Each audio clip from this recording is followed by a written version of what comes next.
internautas! Esse é o programa da Pink Sua Vida. Por aqui falamos de propósito, empreendedorismo e vendas. E hoje eu estou aqui com o Júnior Pinheiro, presidente da ABCOP e Consegue. Fale para nós sobre a sua experiência aí com essas instituições e também sobre os seus projetos futuros aqui.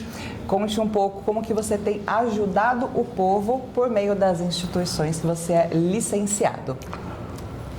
Paula, bom dia. Olá. Muito agradecido pelo convite e pela oportunidade da gente poder explicar um pouco mais de todo o nosso trabalho, né?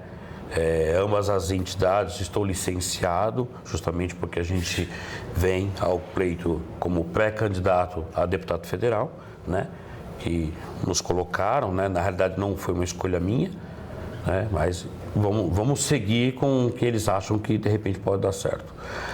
A ABCOP, ela existe desde 2008, tá? Na formação, e foi registrada em 2011. Isso é um trabalho social. Como que funciona esses trabalhos sociais que vocês fazem? As pessoas, elas nos procuram com as alegações de que vai ter um evento em lugar tal, se não pode haver uma contribuição. Como nós recebemos algumas doações, inúmeras delas, né, qualquer tipo dela, seja dinheiro, tá, como sejam itens pessoais, e a gente faz as nossas colaborações. Quando não, nós também fazemos algumas campanhas. Participei de muitas, na realidade eu venho isso desde os meus 20 anos, agora em março eu completei 34 anos de social, fazendo atividades em outras entidades de amigos, sempre colaborando, sempre com o incentivo que começou lá atrás da minha mãe, tá, que a gente segue muito o que a minha mãe sempre fez, minha família fez e faz. E eu sempre fui muito ligado, né, às pessoas, a ajudar elas, a encontrar um animal na rua, também ajudar. Eu acho que quando uma pessoa te procura, ela necessita mais de nós do que nós dela. Essa é a ideia. Né? E já no Consegue, o Consegue é uma entidade, ele completou esse ano 41 anos de existência. É uma entidade séria, né? Uma entidade que permanece aí por 40 anos. Sim, são 41 anos. Ele é uma entidade, é o Conselho de Segurança de Bairros, que existe em quase todos os bairros de São Paulo e de outros estados. Tá? Ele é uma forte ligação entre o poder público e a população. É o que ele ajuda a diminuir os problemas que elas têm, aqueles que não são resolvidos, aqueles que elas não conseguem dar uma continuidade sozinha de uma forma coletiva. Tá? Ambas as entidades eu estou licenciado, né, pela questão até da pré-campanha, fui obrigado. E estamos aí, né, falando no geral entre ambas, eu me considero um médico. Por que um médico? Perfeito. Porque quem chega em nós são os pacientes, são aquelas pessoas que elas estão realmente precisando de tratamento, precisando de ajuda.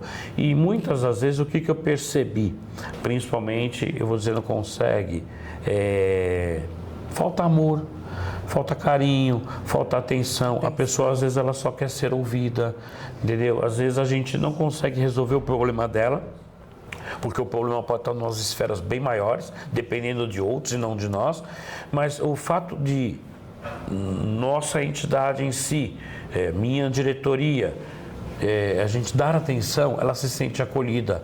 E são projetos aqui em São Paulo, no estado de São Paulo ou só na capital? No caso do Consegue, a gente já tem apenas o bairro da Vila Maria, mas como eu, devido à atuação já anteriores e outras coisas que eu fiz, que eu já tive em meio político, já estive em gabinete, eu tenho a oportunidade de receber ligação de vários dos bairros distantes e eu acabo ajudando. É que eu procuro não muito aparecer no sentido de não querer tirar o mérito do outro, cair na circunstância do outro, invadir a área do outro, mas eu sempre procuro ajudar. Então, por isso que eu tenho muitos amigos em vários lugares. Boa.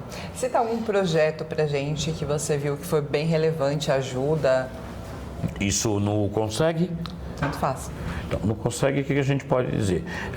Nós temos aí uma questão muito grave que corre em toda São Paulo, que é a Cracolândia.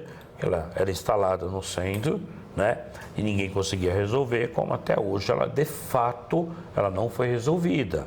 Simplesmente o que aconteceu é que foram empurrando para um lado, empurrando para o outro, houve uma distribuição de tudo isso, e com isso todos os bairros passaram a receber centros de acolhimento.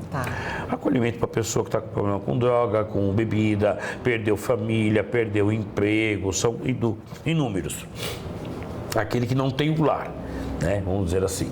E nesse acolhimento, que é uma pasta que é da SMADSC, que ela que cuida, ela que é responsável por isso, né, em acolher as pessoas, o cidadão, quando chega ali dentro, ele tem um cadastro e tal, e ele fica manhã, tarde e noite ali, né, recebendo as alimentações, troca de a roupa sempre limpinha. É o que a gente conhece como abrigos, é isso? Basicamente um abrigo. Eu já fui a alguns, eu já fiz questão de ir lá para conhecer. Eles não são ruins, não é essa a questão, tá? Eu acho que é tudo muito bem cuidado, até porque é uma pasta caríssima, é uma pasta de quase 4 bi, são 3 bi e 600, ela é altíssima. Porém, eu julgo, tá, pessoal meu, que ela é muito mal administrada. Em que sentido? No sentido de dar uma sobrevivência a essa pessoa. Porque eu não posso receber simplesmente cidadãos, encher um local e eles vão ficar lá 6 meses, 1 ano, 2 anos, 3 anos, 4 anos. Não é essa a ideia, tá? O acolhimento tem sim que existir, o acolhimento ele é importante, dar amor é importante, mas nós temos que pensar na condição futura desse, tá? E a do outro que necessita entrar. E que eu não posso ter pessoas jogadas na rua, passando frio, fome, né? Isso é desumano. A própria Constituição, ela protege isso, né? Todos nós temos direito a tudo, tá? O Brasil, ele é muito acolhedor nesse sentido, tá? E com isso, o que eu diria?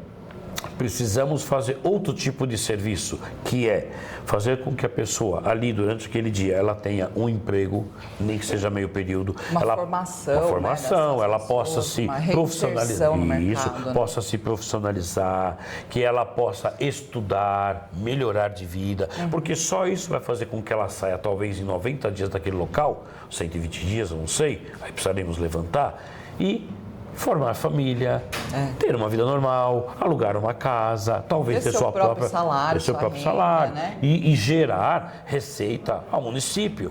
Tá? Com isso vai se abrindo espaço que venham outros, claro. Né? Eu acho que a ideia é essa, recuperar pessoas de uma forma com qualidade, de uma forma que lhe traga dignidade. É essa a ideia. Excelente. E com isso, a Vila Maria ela teve também instalado CTA igual inúmeros dos bairros. E enfrentamos o poder público, enfrentamos eles, porque começou a denegrir muito o bairro, porque no sistema que eles estão, eles ficavam jogados numa porta, porque eles não tinham o que fazer, ou eles ficavam andando e alguns, não todos, praticavam pequenos furtos, a criminalidade ia aumentando, mas não necessariamente todos, eram alguns. Com isso nós lutamos muito, trocamos 2 dos serviços, criamos centros do idoso, criamos outros tipos de serviço e teve um terceiro que aí eu pessoalmente fui a fundo por desconfiança do imóvel, por onde ele estava, descobri que ele era irregular, fui no Corpo de Bombeiros, fui vigilância sanitária, fiz tudo um levantamento, trouxe para a diretoria e falei, desculpa, a gente gosta do acolhimento, a gente gosta de acolher pessoas, mas eu não posso acolher pessoas e permitir que dentro do nosso bairro elas fiquem da forma que elas estão, com um imóvel irregular, onde esse imóvel irregular, ele pode acontecer um incêndio e ali morreriam cerca de 150, 200 pessoas, fora 50 funcionários. Quer dizer, com isso eu oficializei todos os poderes públicos, eu oficializei prefeitura, o chefe das subprefeituras, a vigilância sanitária, todo mundo foi oficializado. Não deixei de oficializar ninguém, informando a gravidade. Fizemos inúmeras reuniões, eles tentavam me convencer que nós tínhamos que parar com aquilo que não ia acontecer. O que aconteceu foi, mano, nós iremos a ferro e fogo porque precisamos salvar essas vidas. E deu certo. Lacramos, fechamos, o bairro hoje da Vila Maria é um bairro um pouco mais tranquilo. Tá, ótimo. Incrível o seu trabalho, que bom. E eu gostaria de falar um pouco da sua pré-candidatura a deputado federal. Seria aqui em São Paulo mesmo? Isso, em São Paulo. E como que já estão os preparativos? A gente já iniciou, né? Ainda não oficialmente para ninguém, né? Todo mundo é pré-candidato a alguma coisa, mas qual que é a nossa ideia, né? É realmente fazer as pessoas enxergarem que a política não é ruim. Quem é ruim, na realidade, somos nós, porque o erro está em nós. É o nosso voto errado, é a nossa escolha errada. E eu não estou colocando aqui uma questão de direita, esquerda e centro, porque se você juntar, é todo mundo igual, não tem nada a ver. São pessoas, não adianta. Você está do lado esquerdo, você vai ter que criticar o direito. Você está do lado direito, você vai ter que criticar o esquerdo. Na minha convicção, eu acredito que os partidos em si, eles deveriam deixar tudo isso um pouco de lado, tirar esse ego da frente, né, tirar essa vaidade e realmente imaginar que do outro lado temos pessoas necessitadas de vida melhor, pessoas necessitadas de condição melhor. Não podemos nós, como irmãos que somos, e somos irmãos perante ao único Deus que nós temos, ver o irmão passar necessidade e achar que está tudo normal. Saber que num país igual ao Brasil, tenho 15% de milionários e tenho todo o restante de pessoas da média para baixo. Não podemos, né? Então isso acho que realmente é uma das coisas que a gente... Uma discrepância muito grande, Uma discrepância muito grande, né? Isso aí é terrível. É horrível, por sinal. Sim. E na sua candidatura, quais pautas que você defende com mais afinco? Olha, eu acho assim, independente de quem vende cargos, eu acho que a gente não pode nunca escolher apenas uma única pauta. Eu acho que quando você chegar lá, de fato, se você chegar, você vai ter todo mundo te procurando com várias pautas. E você não pode virar as costas. Eu acho que você tem que dar atenção para a pauta A, para B, para C, para D. Mesmo que você escolheu A e B, eu acho que as outras não podem ser deixadas de lado. Eu digo isso porque... Desculpa. No passado, não muito distante, eu era síndico profissional. Tá. Fui por quase uma década. E um síndico hoje profissional, para quem sabe, ele é um mero vereador, ele é um mero deputado estadual, federal, porque ele é um líder. É um líder. Ele ganhou com a massa maior de votos. E ele perdeu. E ele não perdeu porque a massa menor não apoiou ele. Tá. E ali ele fica. E eu, no caso, eu fiquei por 10 anos, foram 8 mandatos, 8 vitórias, e eu tenho certeza que foi um trabalho excelente, porque fui reconhecido, saí em revista, tive matérias gravadas, tive síndicos da região, no caso a gente estava fazendo em Guarulhos, que vieram conhecer o nosso condomínio, vieram conhecer qual que era a didática dele, qual era o andamento, por que se falava tanto. Você imagina, era um condomínio que fazia 4 ou 5 festas para as pessoas, sem gastar R$1 do condomínio. Somente com o quê? Com amizades, com parceiros, com empresas que já trabalhavam lá, a gente convencia eles a fazer doações. Então a gente fez um trabalho bacana, que eu acho que esse trabalho tem que ser levado, caso haja a possibilidade da gente ser eleito no futuro, estamos ainda como pré, é trabalhar para todos. Tá certo. É atender a todos, tá? Mais uma pauta que eu tenho enfatizado, até porque eu andei de 2 rodas, é essa questão dos motoqueiros e motoboys, porque eu acho que eles necessitam muito mais do nosso respeito, como eu queria o meu respeito. Eu hoje ando de carro, mas quando eu vejo ele, eu tento me afastar e dar espaço. Por quê? Porque eu estive lá. E aí eu vou muito mais além dessa causa ligada ao motoqueiro, motoboy, quem está 2 rodas. Ótimo. Como você pode, durante a semana, no seu carro, xingar ele a todo instante? Você xinga. Esse cara aqui, não sei o que, tal. Mas sexta, sábado e domingo, quando ele entrega a sua pizza, sua comida, é bom, né? Você diz obrigado, vai São com Paulo, Deus. Depende Nossa, você muito, né? Depende muito. Legal. Depende muito. Esse trabalho é muito bom saber que tem uma pessoa ali que está na linha de frente pensando nesses profissionais. Parabéns pelo seu excelente trabalho. Eu espero que sua pré-candidatura vire uma candidatura, que você consiga realmente se estabelecer aí e que você traga muitas melhorias para nós aqui em São Paulo. E agradeço já, Pinheiro, por estar aqui conosco. Se você puder deixar suas redes sociais, seu Instagram, pesquisa, tem 120 mil seguidores, né? Muito conhecido. Pode deixar seu Instagram para nós aqui, para quem quiser contactar. Eu agradeço você, Paulo, esse convite. Eu queria falar só duas coisinhas. Uma delas importante para as pessoas.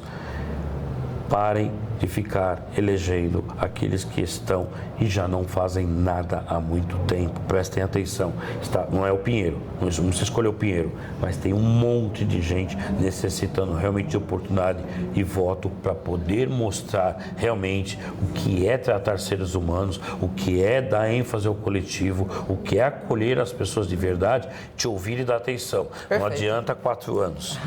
Tá certo. Nossas redes Pinheiro na web oficial, é o Instagram, onde todo mundo acha. Se colocar Pinheiro ou Júnior Pinheiro também na internet, vai localizar as outras redes também. Então pesquisem, com certeza, o histórico aqui do Júnior Pinheiro, que vocês terão boas novidades em breve sobre os projetos aí que estamos pleiteando. Parabéns, muito obrigada aqui por ter aceitado o convite. Obrigado, eu que agradeço. Fica com Deus. Tchau, gente. Até logo.